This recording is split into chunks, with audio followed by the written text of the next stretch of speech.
Rock al Parque es uno de los festivales más importantes de música de América Latina. Ha sido el espacio que nos ha permitido ver en Bogotá a artistas de trayectoria internacional, pero también ha sido el espacio para que el rock local, el rock de nuestra ciudad y el rock de diferentes lugares de Colombia también tengan un lugar de difusión.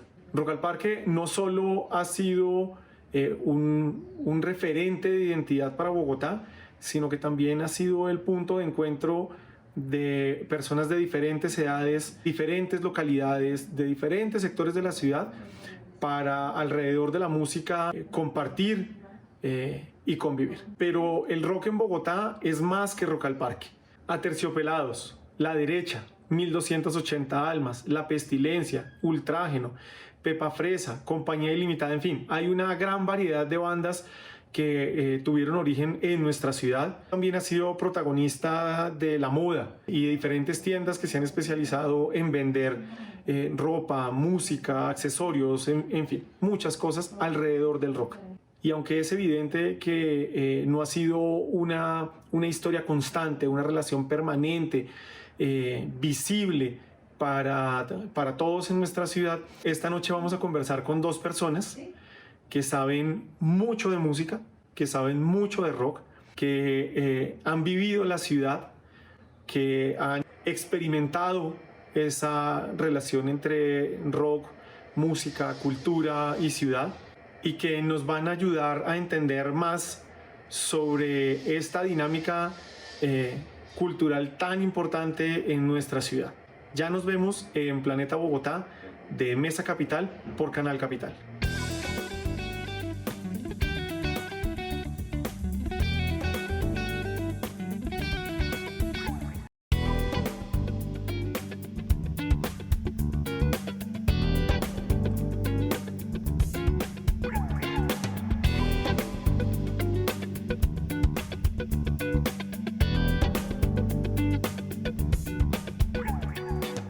Buenas noches, este es un programa muy especial, no solo por nuestros invitados y el tema, sino porque mis dos hijos, tengo un hijo de 13, va a cumplir 13 y el otro tiene 8, y los dos son súper rockeros, entonces poder hablar hoy sobre rock y ciudad va a ser maravilloso, y muy feliz de tener aquí a Simona. Simona, bienvenida. Muchas gracias por invitarme. Ahora que decías de mis hijos son muy rockeros, yo diría, ¿pero qué tipo de rock les gusta? Mira, AC/DC, System of a Down. Clásicos. Metallica, Nirvana. Okay. Sí, mi hijo mayor se está dejando crecer el pelo como Kurt Cobain. Él dice, yo quiero tener el corte. Son rockeros. De la vieja escuela. De la vieja escuela. Sí, ahí se nota un poquito la edad también de uno, pero ya hablaremos de eso. Y Eduardo, bienvenido. Hola, muchas gracias por la invitación. Bueno, ustedes sufren por la edad por hijos de 8 años. Yo tengo hija de 40 que le encanta Pink Floyd, King Crimson. ¿Tu hija tiene mi edad? Sí, otra de 39 casi, que es más música revolucionaria. Y el menor de 34 que se volvió fanático de Porcupine Tree, Yo fui un papá muy feliz en los años 90 porque yo no tuve que comprar discos de Spicy Girls ni de nada de eso. Ellos escuchaban tu música. Sí, ellos cogían los discos que yo tenía, ellos no oían radio, entonces yo me salvé un poco de inversión en hits del momento, porque les gustaba Pink Floyd, Cream, todo ese tipo de cosas que había en mi casa, entonces... No, maravilloso. Sí. Pues mis hijos, en este caso, mis hijos han reencauchado todos mis CDs. Pero es que eso es bien importante, porque es que dicen, no, es que los jóvenes de ahora solo oyen. No, eso es mentira. No. En todas las épocas la gente ha oído todo tipo de música. Eso de clasificar que es que porque los de ahora solo les gusta... No, uno conoce niños que les gusta mucho tipo de música. No voy a descalificar ninguna, porque para qué descalificar. Entonces yo creo que eso es importante tenerlo claro, ¿no? De acuerdo. Y sobre todo tiene una relación chévere con lo que vamos a hablar hoy. Porque va a determinar mucho la relación que uno tiene con la ciudad, ¿cierto? Claro. Entonces, la música tiene un espacio importante en la construcción del territorio, de la construcción de la identidad y de lo que uno es. Cuando estaba pensando en el programa, yo decía, pucha, yo chiquito caminaba por Nutaves ahí en la 19 tratando de ver cuáles eran los discos, las camisetas, ¿cierto? Cómo juntaba lo de las 11 para después ir y gastármelo allá. Sí, para que lo regañara el doctor Rock. Sí, Ay, el era, Dr. que el Rock. doctor Rock era una cosa, era una institución, Claro. ¿cierto? No, pues me quito el sombrero. Claro, y después cuando uno iba a la musiteca ya a comprar también CDs y Saúl. con Saúl, entonces, Ajá. Viejo pues, Fernando, me acaban de llegar unos disquitos. y uno siempre salía empeñado, ¿cierto? Claro. Vamos a Yo comprar- gasté todos mis primeros sueldos de City también. TV en la Musiteca. Claro, pero Son son los de la Presidencia de la República y los del Inderen. O sea, yo decía, porque no le consignan directo a Saúl. O sea, yo llegaba Ya allá el y salía. sótano de la Lerna. Ya había- seguramente no había en ese momento libranza, ¿cierto? Porque Claro. si no, ellos deberían haber hecho una libranza para que le quitaran a uno la plata directo. Pero es una relación con la ciudad. Entonces, lo primero que me parece chévere para que arranquemos, Simón, es ¿cuál es tu relación con el rock y la ciudad? ¿Cómo descubres el rock y eso a qué ciudad o a qué ciudades te lleva? Qué loco, porque a veces pienso que, digamos que el rock bogotano, si se puede llegar a decir así, más allá de los sonidos que se han hecho en Bogotá, sino todo ese consumo de rock bogotano, digamos en los 90, finales de los 80, principios del 2000, digamos, desde que yo tenía, que me acuerdo, 7 años hasta que tuve unos 17 años, como que me hizo a mí, pero de alguna manera yo también he contribuido a ser parte de eso que se considera el rock de la ciudad, ¿no? Entonces ha sido como una conversación de ida y vuelta. Para mí se está claro totalmente con el territorio y con los territorios, porque yo recuerdo haber ahorrado de mi primer sueldo, de mi primer trabajo en City TV, que yo era menor de edad, para irme a Buenos Aires un mes sin conocer absolutamente a nadie, porque yo quería entender por qué el rock argentino era el rock argentino y todo eso que escuchábamos, de dónde salía y qué hacía que ellos sonaran de esa manera, cantaran esas cosas. Y estoy hablando desde un Sui Generis, un Pescado Rabioso, hasta unos fabulosos Cadillacs, Carajo, Animal y demás. Entonces, como que para mí se está muy anclado con esas narrativas de lo local, como distorsionadas, que hacen parte de la identidad. Yo afortunadamente, o sea, no sé si afortunadamente o desafortunadamente, pues viví mi preadolescencia y mi adolescencia en una Bogotá que todavía tenía la Caracas sin Transmilenio, o sea, que todavía era muy hostil, ¿no? Sigue siendo muy hostil, pero creo que era mucho más la hostil. Troncal. Era la Troncal, donde uno andaba en buseta, no había STP, donde se vivía mucho la vida de barrio, ¿no? Y que ahora yo camino por los barrios y no veo tanta gente allá afuera y digo, yo consumí mucha música en la cuadra, en el barrio, con el parche, con el cassette que se rotaba, con quien sacaba la grabadora y ponía la música. Y entonces después uno decía, yo quiero eso, y se lo copiaban porque no siempre se tenía dinero para eso. Entonces, sí, empiezo a hacer como un mapa. Tengo como barrios puntuales, escenas musicales puntuales que viví a través de recorrer la ciudad y luego desembocar a final de año en un Rock al Parque. Mi primer Rock al Parque fue a los 12 años. A los 11 no me dejaban entrar. Y fui desde el primero, desde que tenía 12 años hasta que trabajé ahí. O sea, yo digo, yo he crecido con ese festival. Y esa era como la desembocada, donde todos nos encontrábamos y era como todos los barrios de Bogotá metidos en el parque, escuchando un montón de sonidos. Entonces, creo que indiscutiblemente la Bogotá que yo tengo, que habito y que comunico, tiene una columna vertebral que es musical, 100%.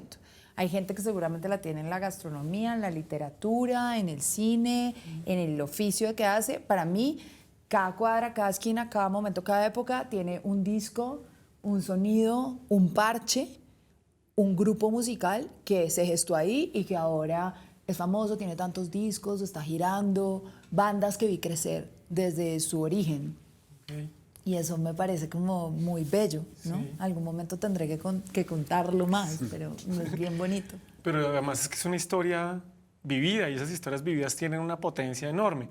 En el caso de Eduardo, ¿cómo fue esa relación? ¿Cierto? Pues porque Eduardo tiene una relación con la música ya mucho más de más data. Sí. Pero además de eso, pero ha visto también la transformación del rock y de la ciudad. ¿Cómo ha sido ese proceso? Bueno, pues ahora oyendo a Simona, pues me puse a pensar en cosas que no había caído en cuenta. Entonces me toca elaborar muy rápidamente una respuesta con base en las ideas que me dio ella al hacer, porque me hizo caer en cuenta, Simona, que la Bogotá mía con respecto al rock antes de los 450 años de Bogotá, de la Constitución del 91, del rock de los 90, de para atrás, estaba como muy anclada a lo que venía de afuera. Yo tuve la fortuna, digamos, en los años 74, 73, que en Radio 15 Manolo Belón ponía mucho Génesis, Banda Nueva, Malanga. Eso me dijo, hey, se puede hacer rock en Colombia, es chévere y se puede cantar en castellano y se pueden utilizar instrumentos no necesariamente rockeros. Yo creo que ese aporte que me hizo a través de la radio Manolo Belón para mí fue muy importante porque yo después, como he tenido grupos de música, yo ya desde el comienzo tenía claro, chévere cantar en español y chévere cantar cosas de Bogotá. Entonces en un grupo del colegio lo hicimos, pero bueno, eso sería como otra historia. Pero yo pienso que esa infancia, o más que infancia no, porque yo crecí de niño en una casa que no había radio ni televisión, solamente un tocadiscos y discos de música clásica. Entonces, si yo fuera Totó la Momposina, diría que mi música ancestral es Wagner, Brahms. Eso no quiere decir que yo sea mejor que nadie, simplemente es mi realidad, ¿no? No es que estoy diciendo, no, es que era así, solo había música clásica y yo estaba en esa cápsula de mis papás y mis abuelos y todo. Entonces yo descubrí el pop, el rock como segundo de, bueno, yo soy de esa época, segundo de bachillerato, creo que eso es séptimo grado, me parece. Sí, sí. Bueno, séptimo grado, segundo de bachillerato, para ser honesto, y conseguí un radio, empecé a oír emisoras de radio y amigos que me empezaron a hablar de música. Entonces yo llegué tarde a los Beatles, llegué tarde a los Rolling Stones, llegué tarde a muchas cosas. Entonces todo eso yo lo aprendí en los 70, entonces yo estaba también como... Pero yo sí tenía la referencia de un rock de la ciudad, pero para mí eso era como la carrera 15, porque yo soy de esa época en que la carrera 15, ¿no? Quincear, ¿no? La gente salía a quincear, un poco lo que pasaba en Cali con la sexta, ¿no? En esos años, en los años 60 y 70, la 15 era donde estaban los almacenes de música, el Disco Club de la 92, el Bambuco de la 92. Y después, a partir de los años 80, cuando, bueno, empecé a tocar con hora local y luego la Orquesta Sinfónica Chapinero al final, pues ya fue una relación completamente distinta, que ya está completamente la calle 19, sobre todo las casetas de la 19 que luego se pasaron a locales, esos que hablaban Nutaves o el de Omnicentro. Y entonces y ahí empezaron a aparecer muchas bandas que el rock no era que está pasando afuera, sino, hey, cantémosle a Bogotá. Entonces es como la época en que aparecen algunos temas de Compañía Limitada, pienso yo. Bueno, hablo de mi grupo, Hora Local tenía un tema sobre Bogotá también, pero sobre todo 1280 Almas me parece que fue un grupo que empezó a mostrar muy bien. Es súper urbano. Sí, y lo que estaba pasando como con la pestilencia también un poco antes y pues, y siguió sucediendo. Entonces yo creo que hay como dos etapas, ¿no? Una como que es la que yo llamo, nos da vergüenza ser bogotanos, años 80 todavía, en que uno decía, uy, es que Teusaquillo parece Londres, uy, es que la 72 parece Miami, ¿no? Como que estábamos buscando siempre referencias para justificarnos, y a partir del 89, 90, 91, esa época, Festival Iberoamericano de Teatro, Constitución, bueno, una cantidad de cosas que pasaron, como que, uy, chévere Bogotá, ¿no? Elsa, ¿no? Yo creo que Elsa Riveros en el concierto de conciertos con su briquet, cuando ella gritó Bogotá del putas Bogotá, yo digo que ese es el momento cero del cambio. Yo creo que ella ni se dio cuenta, pero cuando dijo Bogotá del putas Bogotá, le dijo a un jurgo de gente en el Campín, mirémonos a nosotros mismos, que aquí tenemos que decir, no solamente qué nos llega de afuera. Entonces yo lo veo muy así, y ya como referencias de que esta música es de este sitio, esta música es de acá, realmente yo no lo tengo como muy, no lo tengo tan geográficamente georreferenciado como Simona, pero yo sí creo que hay muchos sonidos de Bogotá que... Decir, yo no sé, tal vez porque tiene una canción que se llama así, pero a mí me dicen Mojarra Eléctrica acá 19, 1280 Almas a la 22, y además yo viví en la 22, en 5 años yo viví ahí frente al Teatro México, que ahora es un auditorio de la Universidad Central. Pero yo sí creo que hay unas referencias de lo que ella dice, el territorio con la música, y eso yo lo descubrí bastante antes, año 76, porque a mí la música colombiana, Bambuco, todo, yo lo oía y eso para mí era, se fue la señal de televisión, entonces ponían el disco de Jaime Llano González con música colombiana mientras volvía la señal. Y alguna vez me fui a pie con mi papá y mi mamá y mi hermano desde Bojacá a La Esperanza, que es como en la región cafetera de Cundinamarca, y llegamos a pie a un hotel que estaban inaugurando, y yo estaba viendo como un atardecer y estaba la silueta de la iglesia de la Mesa, allá al fondo, y de pronto llegó un trío de música colombiana y dije... Claro, es que esa música es de acá. Esa es la música de este atardecer en los cafetales de Cundinamarca. Entonces, ahí fue como cuando yo empecé a tener como conciencia de que la música representa un territorio. De acuerdo. Y en esa línea, tú lo conociste, Simona, sobre todo por La Pestilencia, ¿cierto? Que es hay una relación ahí directa, pero también es finales de los 80, comienzos de los 90, donde esos grupos bogotanos terminan hablándole finalmente a la ciudad, ¿cierto? Y a un montón de jóvenes, sobre todo, que estaban diciendo, bueno, ¿y eso Yo creo que cómo se maneja? también la estaban viviendo plenamente, que es un poco lo que digo ahora yo de vivir la ciudad y contarla, de ver que hay gente en las calles habitándola y está contándola.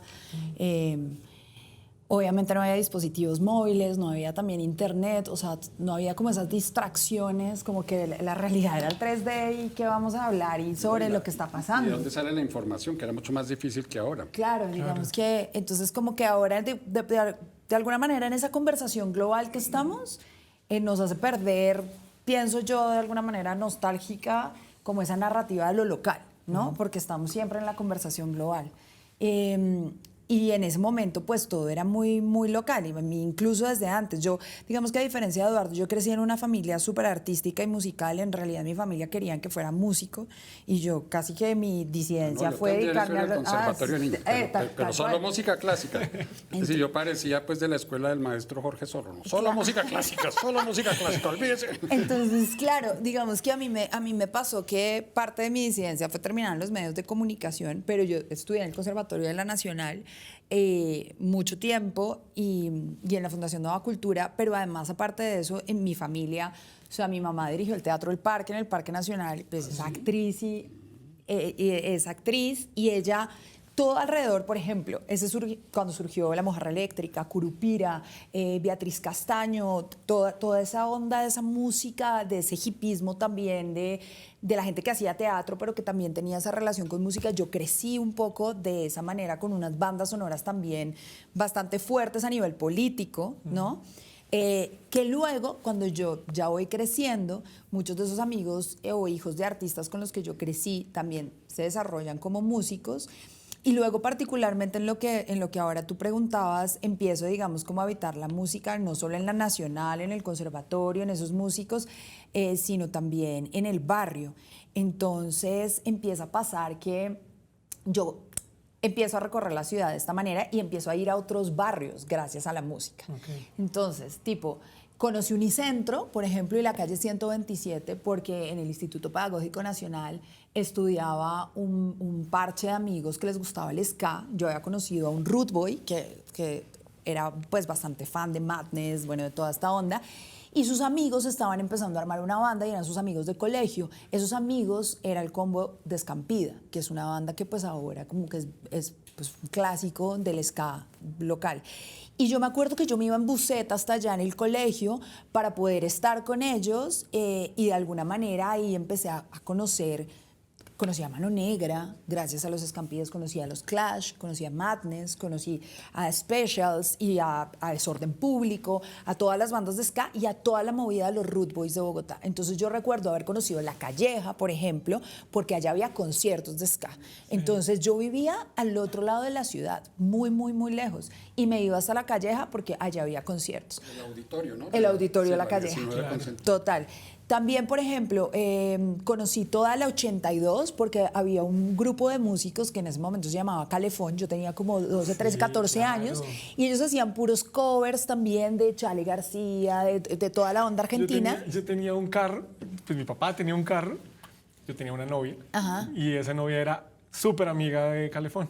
Y entonces yo echaba entre mi camioneta, que era una Mazda, echaba los instrumentos, los parlantes, todo eso. O sea, que usted fue roadie. Claro. De alguna manera, claro. Y entonces yo llegaba con eso y pues... Claro, entonces, por ejemplo, yo ahí empiezo a decir, como empiezo a conocer la 82, Roca Sólida, como todos esos bares también ya un poquito más al norte y también ahí que empiezan a rotar esta música gracias a esos amigos, entonces conozco una zona de la ciudad.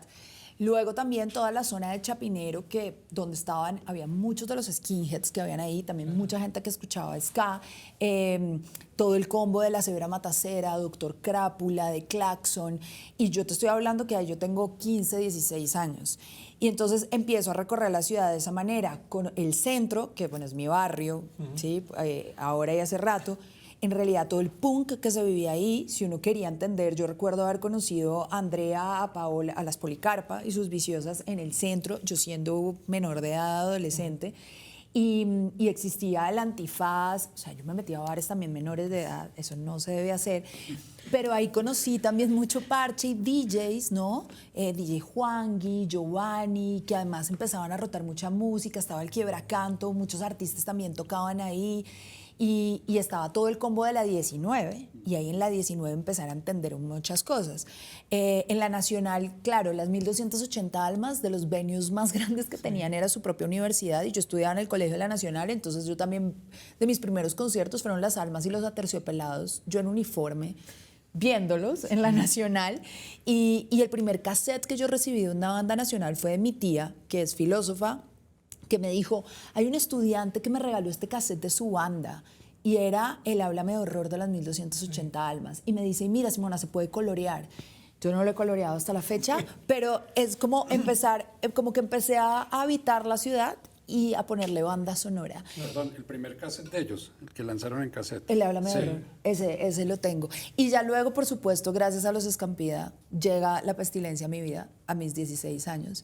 Y claramente a mí ahí se me abrió el espectro, no solo a nivel local, sino nacional. La primera vez que yo salí de Bogotá, fui a Medellín con permiso de mi mamá para irme con La Pestilencia. Y llegué a Medallo y conocí el Guanábano, Manrique, todos esos barrios porque fui con ellos.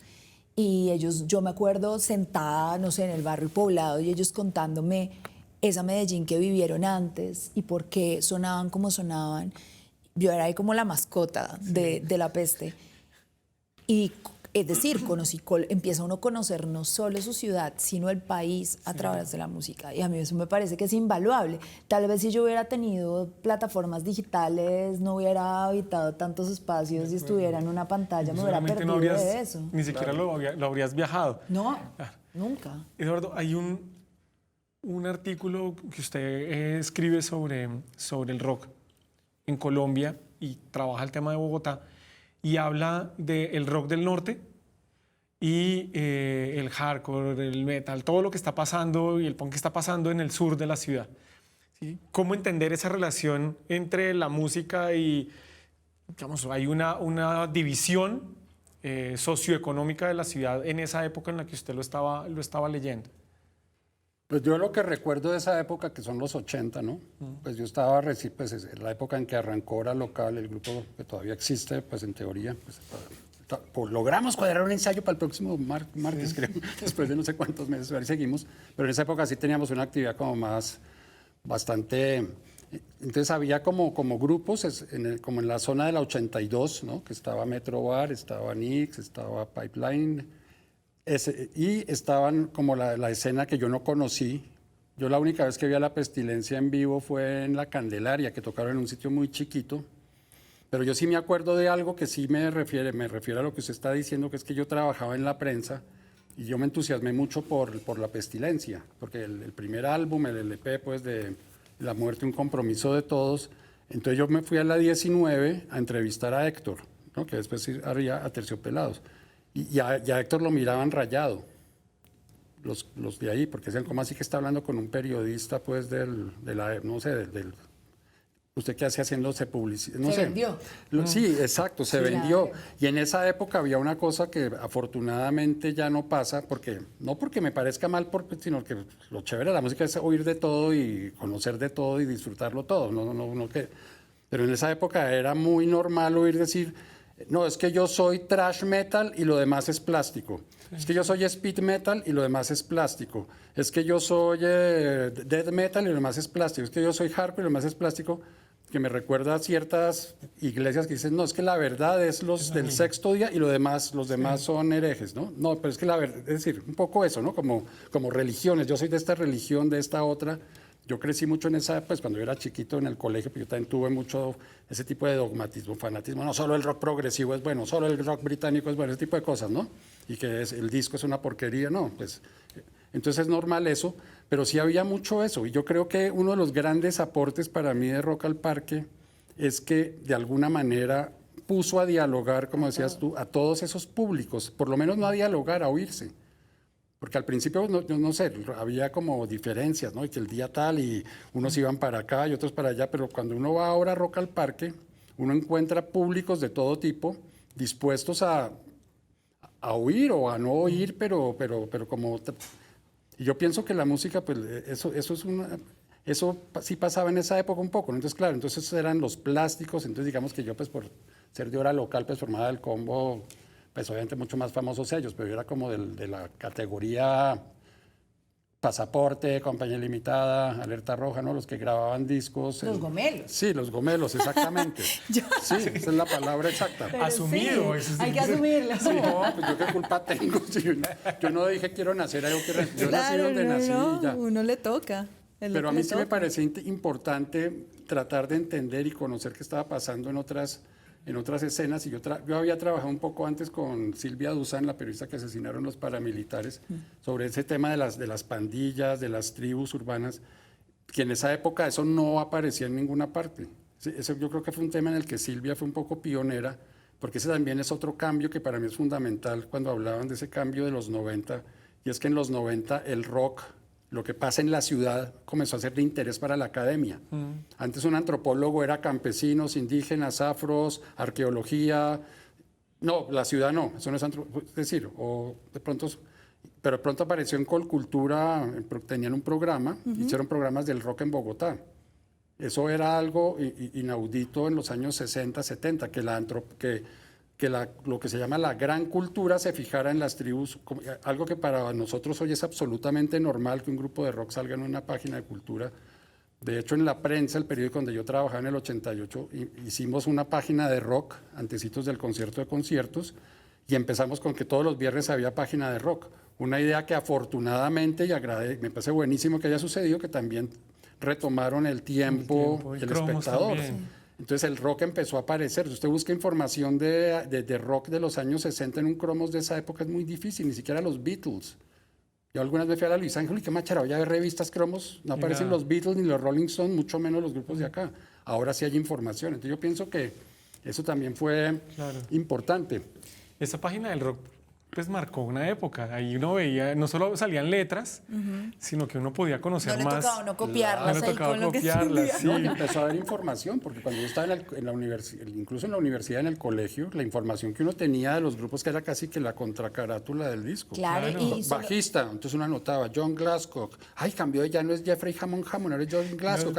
Jethro Tull, entonces el 76 sale Jeffrey Hammond, entra John Glasscock a Jethro Tull al bajo. Es decir, uno sacaba la información casi que de las contracarátulas de los LPs. Y luego muy pocas personas, yo recuerdo en mi adolescencia, gente que digamos yo admiraba mucho, que ya empecé a conocer como del periodismo musical, que eran muy pocas las personas que tenían acceso a revistas de otros lados del mundo, que incluso tenían, ¿cómo es que se llama? Que llegan a Estados Unidos como un buzón y desde ahí se las mandaban y entonces ahí podían leer las revistas porque si no uno no se enteraba un poco de toda esa información. No, yo digo, era como que uno le regalaran una caja de un rompecabezas de 2000 fichas, pero a uno solo le llegaban 57 fichas. Arme el rompecabezas, entonces claro, uno tenía como unos pedacitos del rompecabezas, pero le faltaban muchas fichas, porque lo único que había de pronto era que a la 19 llegaban revistas estilo Pelo o Expreso Imaginario, los libritos de la colección Júcar españolas, de los juglares, entonces hay una biografía de los Rolling Stones, de Bob Dylan, pero no había casi información. Sí, claro. No, todo era muy casi que voz a voz y lo que uno fuera pegando. La librería francesa que llegaba a la enciclopedia Harmony del rock, claro. Y de pronto llegó la historia del rock de Rolling Stone, pero no había casi información, era muy difícil. De acuerdo. Como ustedes ven, esto va volando. El tema es muy chévere. Vamos a hacer una pausa y ya volvemos aquí a Planeta Bogotá a conversar sobre rock y ciudad.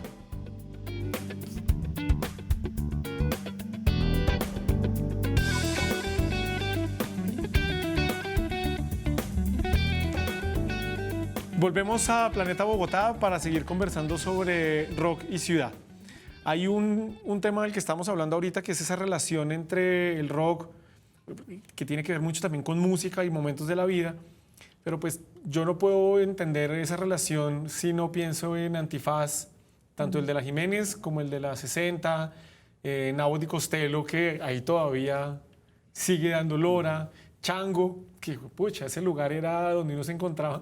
La vez pasada estábamos hablando con unos amigos que era la cerveza aguada con pitillo y uno feliz tomándose eso. Y ese era un lugar de encuentro también de rock. Entonces, finalmente uno termina conectando la música, esos bares, el parche de amigos del que tú hablabas.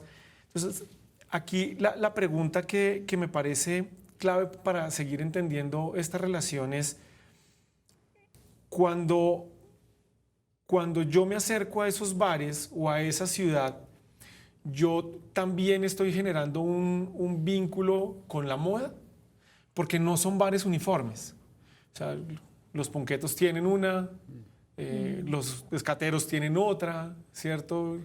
Y eso ha ido generando como una distribución en la ciudad también de modas, ¿sí?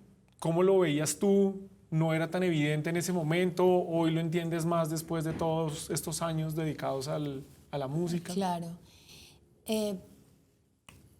Pues claro, lo que les decía, yo callejeé mucho.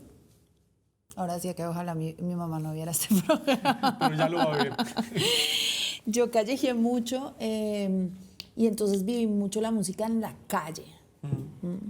En los parches que rotaban música en la calle, en los ensayaderos, en las casas convertidas en ensayaderos, ¿no? Que también eso pues pasaba la gran mayoría porque casi que no habían ensayaderos, entonces las casas se adaptaban para eso. Afuera de los conciertos, ¿no? Como de los lugares en donde se hacían pequeños conciertos. Y ya mucho tiempo después empecé a ir a los bares. Yo no fui una persona tan de bares, aunque me gustaban mucho. Fui bastante al Antifaz. Muchas de las bandas, además de ska, de las que ya les hablé, tocaban allá. Era claro, como de esos lugares en donde sí o sí iban a tocar. Entonces, digamos que hay algunos bares que recuerdo también. El Gato Naranja, por ejemplo, donde iba mucho parche Root Boy y Skinhead también. Y se podía escuchar como si ska punk y demás. Y en el centro también había pues muchos bares de punk o de movida alternativa, y luego incluso ya en mi adolescencia cuando conozco a Javi y a Pablo de Alerta, que ellos estaban pasando de un pedazo red de esquina a hacer reggae, como que íbamos a jamming, y también era como ese parche que estaba en esa transición rasta, y entonces también como que empecé a vivir la Candelaria y estas otras escenas. Pero a mí particularmente de los bares, ahora se me olvidó el nombre de un bar que era súper alternativo, por donde queda el Atlantis. Por favor, tú y yo que tenemos la misma generación, si no ya me va a llegar. Y ya más de una persona me va a decir, pero como no se está acordando de este nombre, porque ahí uno escuchaba... Atlantis. Estaba Metro, Pipeline, pero en la esquinita abajo. Cacho, que tenía como 4 bares, ¿cómo se llamaba ese? Gótica. Pero era detrás, bueno, esos eran los de electrónica, Gótica que yo fui mucho a Barfly, a Cinema. Barfly y eso también era buenísimo. En la movida electrónica también, claro, para mí era como wow, y fui muchísimo. Pero no, ya ahorita les voy a decir el nombre, que era un bar muy alternativo, era como de verdad de los sonidos alternativos de los 90, y uno lo escuchaba ya. Incluso Nicolás Vallejo, que es un periodista, tiene una playlist que tiene el nombre de ese bar. Pero lo que voy es que a mí a los bares me aturdía a veces. Claro, a uno le gustaba mucho bailar, pero era como no poder hablar. ¿Cómo fue esa experiencia de los lugares, de lo que estaba de moda, dónde se encontraba la gente o que le gustaba la música o que tocaba, ¿cierto? Pues usted ha hablado varias veces, no, es que yo también tengo una banda. ¿Cómo era ese mundo, cierto? Pues yo puedo hablar más que todo de eso porque, a diferencia de Simona, yo era muy de la casa. No hubiéramos podido ser amigos. ¿Será que sí? Hubiéramos hablado de música clásica. Espero que mis papás vean esto. No, lo que pasa es que pues yo era muy tímido, entonces además yo me casé rápido, tuve hijos rápido, entonces yo como que pasé de, mejor dicho, como digo, yo me acosté soltero y me desperté con esposa y 2 hijas, entonces eso fue como todo muy rápido, hay que trabajar. Y yo siempre estuve como muy vinculado más a lo electromecánico, llamémoslo así. Con el fútbol lo mismo. Eduardo Arias, yo cuántas veces fui al campín de niño, mi papá nunca me llevó. Yo me hice hincha del fútbol oyendo partidos por radio. Y con la música a mí me pasó mucho lo mismo. Yo era más de coleccionar discos, oír la música en discos, tener el disco, que estar pendiente. Es decir, por ejemplo, yo me acuerdo que en el año 73 vinieron Santana, Kenneth Heat, vino también Christie. James Brown, está en el artículo. James Brown, Sí. pero yo no fui a ninguno, bueno, estaba en segundo, tercero de bachillerato, yo no, qué pena, en mi época. Es decir, unos compañeros del curso me hablaban que alguien se había botado en el concierto de Santana de una viga, un man que estaba completamente, no sé, que estaba como muy llevado por el concierto, se había botado que quería volar, cosas de esas yo las oí de referencia. Entonces yo realmente empecé a ir a sitios de música casi que cuando arrancó Hora Local. Que fue, bueno, las murgas, el grupo que teníamos en el colegio, Jekyll Bats, pues sí fuimos, pero murgas de colegio, de un coli, pues imagínense pues lo callejero que podía llegar a hacer eso. Entonces yo conocí todo más como por referencias, pero ya cuando entré con Hora Local y empezamos a presentarnos, pues ahí sí conocí básicamente lo de los gomelos, como del 82, ¿no? Metro Bar, que fue donde arrancamos. También Nix, que era otro bar que creo que después en Nix fue donde después Cacho hizo su hub de discotecas ya años después. Algunos tocamos en Pipeline y luego en el 89 nos trasladamos a la Candelaria, o sea, la Casona, que era de Gabriela Monroy, Barbarie, que era de Héctor y Andrea Echeverry. Siempre quise ir a ese bar y no. Cuando estaban Lo arrancando clasificamos. ellos con el tema de los aminoácidos antes de Aterciopelados. Y Carlos Vives tenía Gran Estación, que era en la otra esquina. Al ladito, sí. Ahí tocamos una sola vez, pero ahí estaban los de Distrito todo el tiempo. Era casi que el grupo de planta y ahí fue donde se gestó, y Carlos Vives lo dice pues oyendo a Carlos Iván y a Bernardo, ay, se me fue el apellido, por favor, ¿cómo es posible? El de Distrito. El de Distrito no me acuerdo. No, se me fue el apellido. Y Einar Scaff, ahorita me acuerdo. Y ahí fue donde Carlos Vives, este es el patrón bogotano, ¿no? Porque Carlos Iván conoce mucho de música del Caribe, pues también tiene la formación pues, de pianista, entonces Carlos Vives ahí fue donde encontró Por Aquí es la cosa y bueno, clásicos de la provincia, La Tierra de los Vivos, etcétera, etcétera, como que arrancó ahí. Entonces, eso fue en el año 89, luego llegó el famosísimo narcoterrorismo, se bajó completamente. Alcanzamos a tocar antes de que se acabara esa primera etapa de Hora Local en lo que se llamaba TVG, que le decían TVO grave. Y había otro que era Campo Elías en la 34 arribita de la Caracas, algo Campo Elías, ¿no? Acababa de pasar la masacre pues, del Poseto, entonces el nombre Campo Elías estaba muy como en el imaginario. En ese tocamos un par de veces, pero Hora Local también tocó en universidades, en la Nacional, fue como nuestro primer concierto, también tocamos en la Javeriana, que cometimos un error muy grave que es tomar antes de tocar. Eso no lo hagan. No se recomienda. No, es mejor tocar y después sí. Un concierto en la Universidad de los Andes también tocamos. Pero entonces mis referencias de sitios han sido pues esporádicamente que he ido a oír grupos, sí a bares, pero así como esa agenda pues de todos los días un bar.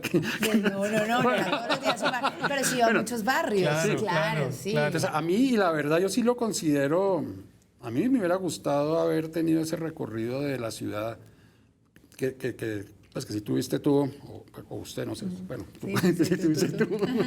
Entonces, porque a mí yo creo que a mí sí eso que llaman que le hace falta calle, yo creo que a mí sí me hizo falta, sobre todo para esa relación con Bogotá, porque mi calle en el rock es básicamente la 19, donde yo iba a comprar y ahí me encontraba con los grupos y el almacén Mordiscos de Héctor y José, de música súper de vanguardia en esa época, ¿no?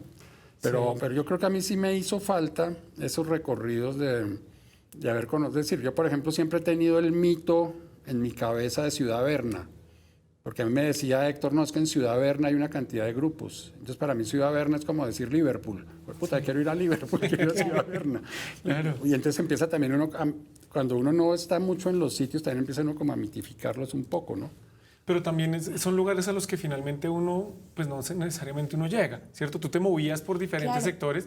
Kennedy, pues era un lugar súper fuerte. Claro, en metal y en movida afro también es claro. gigante. Y no es un lugar al que uno diga, no, yo es que voy todos los fines de semana, pues era un momento también en el que uno pues sectoriza los lugares donde se mueve y se mueve mucho por amigos, ¿cierto? Claro. Yo tenía amigos del colegio que sí se movían en esos sectores, entonces ellos tenían una relación diferente de la música y de la ciudad. Pero hay un tema que has tocado varias veces y yo creo que es importante en esta conversación, y es cómo es esa relación de la mujer, el rock y la ciudad. No, pues súper hostil. O sea, es que si yo me pongo en retrospectiva a decir yo, o sea, si la Simona de ahora le diría a la Simona de antes, ¿cómo te moviste por todos esos lados y no te pasó nada? Sí. Creo que fui muy arriesgada y tuve en grandes ángeles de la guarda, porque sí creo que si en principio Bogotá es hostil y era tan hostil, pues para las mujeres era muchísimo más. Recuerdo igual siempre andar en parche, ¿no? Y siempre ser como una de las pocas mujeres en medio de muchos hombres. Y eso terminó pasando después, o sea, en los festivales en los que empecé a trabajar o como en todas las movidas en las que estaba. Ahora a mí me encanta ver tantas mujeres, y mujeres en parche yendo solas a ver conciertos, y mujeres trabajando en la escena, y que cada vez seamos más, pero de verdad antes éramos muy, muy pocas. Y lo real era que había muchos manes cuidando, ¿no? Que no pasaran un montón de cosas. Y de uno cuidarse un montón de, sí, yo habitaba todos esos parches, pero no emborrachar, o sea, no excederme para no perder el control y el cuidado sobre sí misma y llegar sana y salva a mi casa o a la casa de mi tía, que me hizo muchos cuartos también en la vida.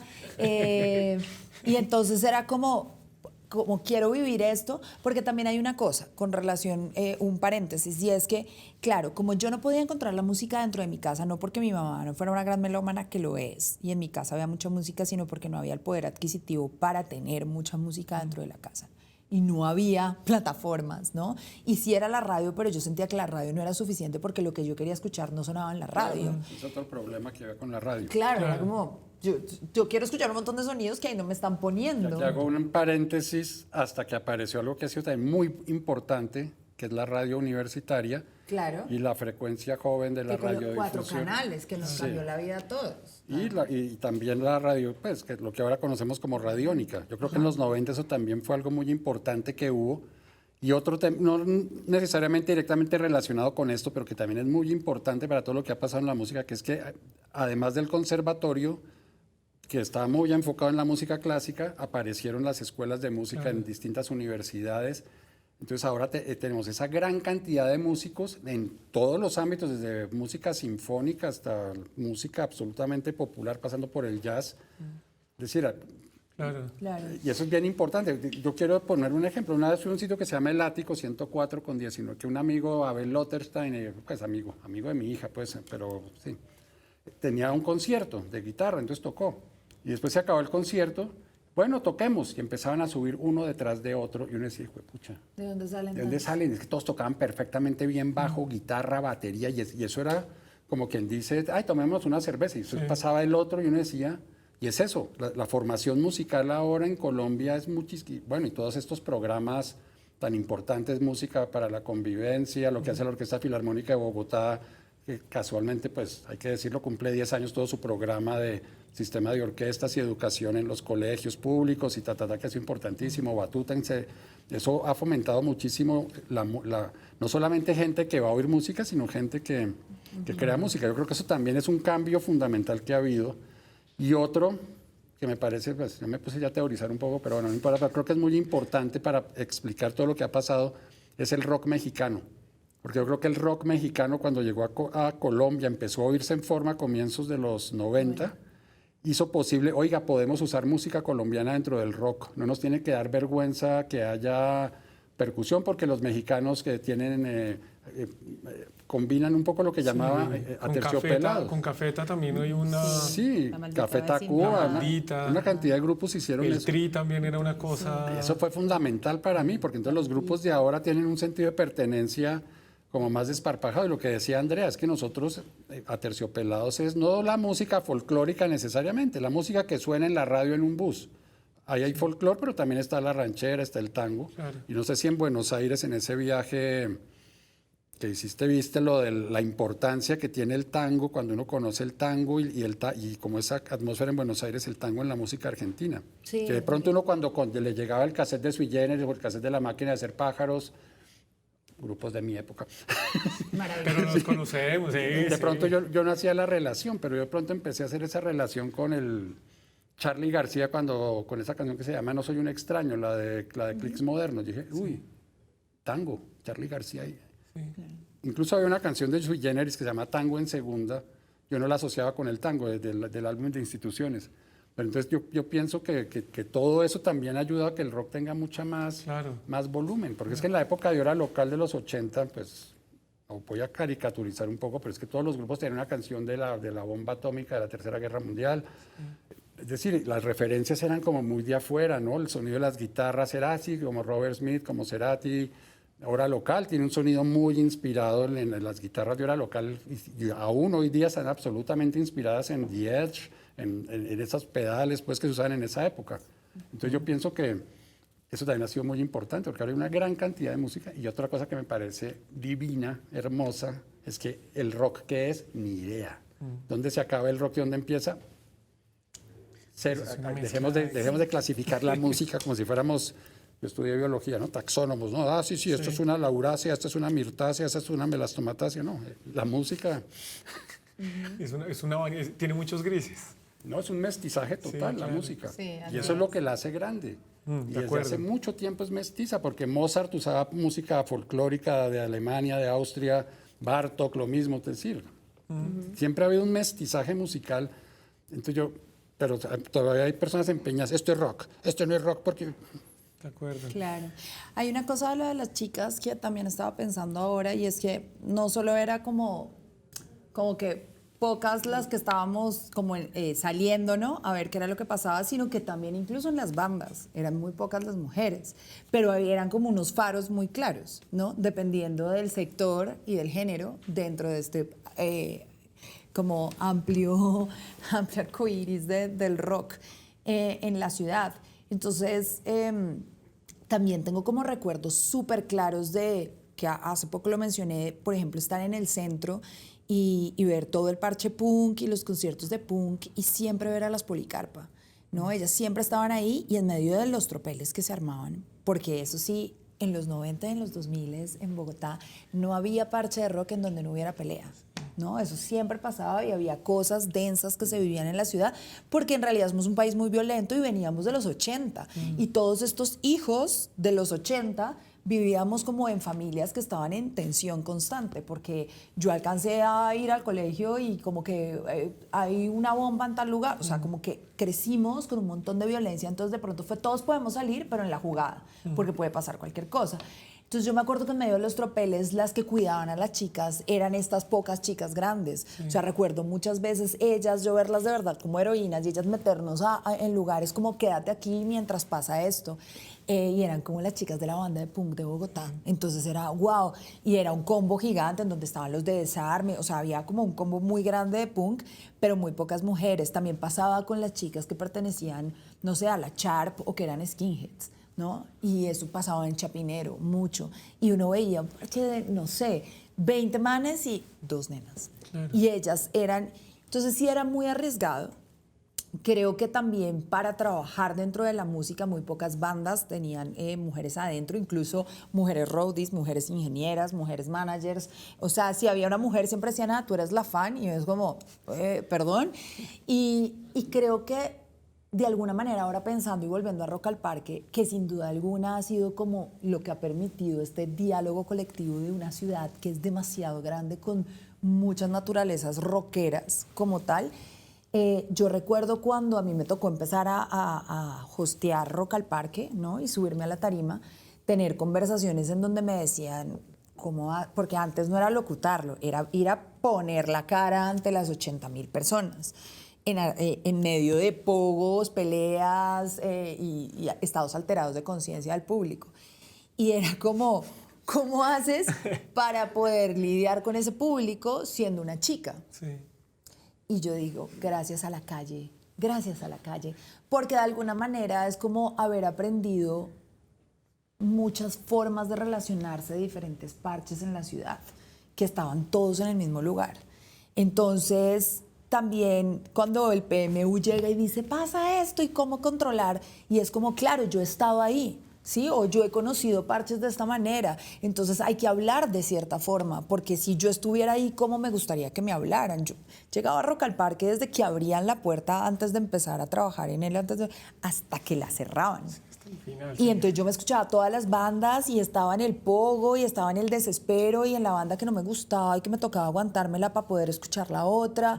Entonces, claro, yo también fui ese público que estuvo en una situación extrema y que no quiere que le hablen institucionalmente porque qué agobio. Obvio, me tocó hablar institucionalmente muchas veces, pero en ese control de población local del rock o ser voz del rock, creo que tocaba hacer mucha antropología, ¿sí? Bueno, yo estudié antropología, pero era como una etnografía de, bueno, como es la vuelta allá adentro para poder ponerla acá afuera. Entonces sí siento que la ciudad te da el lenguaje también para poder comunicarlo en tono rockero, un poco. Y esa lectura que yo no sé ahora cómo sea, ¿no? No tengo ni idea. Estaría bueno tener a alguien acá de esta generación para ver cómo la está viviendo. Pues yo les dije que esto merece más programas porque se nos acaba el tiempo y creo que hay un capítulo que nos falta y es el Rock Hoy, donde efectivamente necesitamos a alguien más contemporáneo que lo esté viviendo. Y alguien que no tenga nieta como yo. Viviendo la ciudad. A mí, por ejemplo, Claro. ya me da mucha pereza salir, es que he salido mucho. Sí. Entonces yo ahora digo como, voy a salir. No, es y entonces duro. ahora digo, voy a ir a un concierto y yo ya quiero estar en el Teatro Julio Mario Santo Domingo sentada. Pero ya es como que quiero vivir todo desde Claro. otro lugar porque, pues, Sí, o lo Pues que era un- el Festival de Jazz del Teatro Libre, que Pues uno uno llegaba hacía- y, ay, eso es como estar en primera clase de Catay Pacífico. después de que uno ha estado ya mucho, ya... Pues uno se sentaba a hacer filas. Yo me acuerdo que llegaban a Los las 4 o 5 de la mañana a hacer la Sí, fila ya eso no puedo. para No, ¿qué tal entrar. bueno, a ustedes no les No. tocó, pero el concierto de conciertos que se acabó a las 6 de la mañana, eso fue como 8 o 10 horas ahí seguiditas. Bueno, Eso fue tremendo. espero que nos dejen hacer otro programa sobre rock. Y recuerden que Mesa Capital también tiene un podcast, Capital Político, que analiza semana a semana la vida política de Colombia, Bogotá y el mundo. Busque este y otros podcasts entre las producciones de Capital Sonoro, el área de contenidos sonoros de este sistema.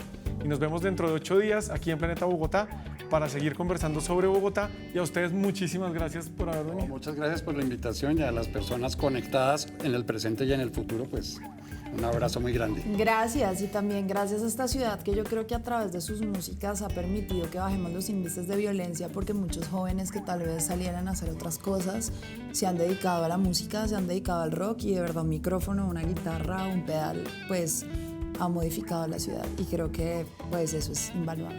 Totalmente Muchísimas de acuerdo. gracias. Muchas gracias. Que estén bien.